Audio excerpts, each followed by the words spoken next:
On reviendra sur l'influence de la VAR sur ce match. Mais la différence s'est faite dans les 20 premières minutes, où le PSG a mis tout ce qu'il fallait pendant que Monaco manquait de tout. De cohésion, d'agressivité et d'efficacité dans les deux surfaces. L'ASM se devait de faire le match parfait pour espérer faire tomber Paris. Ces 20 premières minutes ont certainement été les pires de son année 2018 jusqu'ici. Le PSG en a profité pour prendre un break d'avance.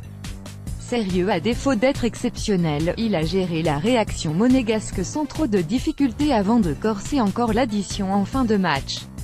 Un match qui ne pourra laisser que des regrets à Monaco, les joueurs, quand Mbappé s'envole. Cette victoire du PSG porte sa marque. Un penalty provoqué, 2 passes décisives, des accélérations qui ont mis ses anciens coéquipiers au supplice. Kylian Mbappé a survolé cette finale et éclaboussé la rencontre de tout son talent.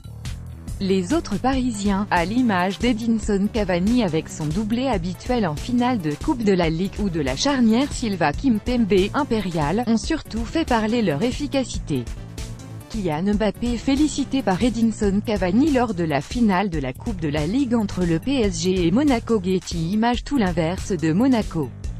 Youri Tielemans a gâché les meilleures situations de l'ASM en première période. Thomas Lemar a été imprécis comme rarement dans le dernier geste.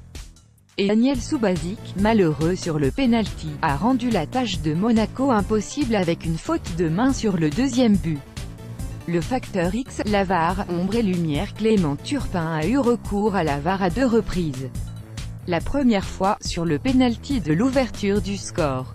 L'arbitre a, dans un premier temps, désigné le point de pénalty, avant de signaler un hors-jeu de Rabiot et de rendre le ballon à Monaco. Un moment de grande confusion s'en est suivi et Clément Turpin a finalement fait appel à l'assistance vidéo pour accorder un pénalty au PSG pour une faute de Glick sur Mbappé. Une juste décision, celle qui l'a amené à refuser un but dans un premier temps accordé à Radamel Falcao pour une position de hors-jeu est en revanche plus discutable. Le Colombien semble même légèrement en retrait par rapport au ballon au moment où Lopez lui adresse son centre. S'il avait été accordé, ce but aurait permis à Monaco de revenir à 1-2. Et la suite du match aurait été différente. La VAR a fait parler d'elle lors de PSG Monaco. Getty image la stat 5. On aurait pu retenir les 40 victoires consécutives dans les matchs de Coupe nationale. Ou les 20 succès que Paris a enchaînés en Coupe de la Ligue. On retiendra les 5 titres d'affilée du club de la capitale dans cette compétition parce que c'est une série inédite. Et parce que c'est sa compétition.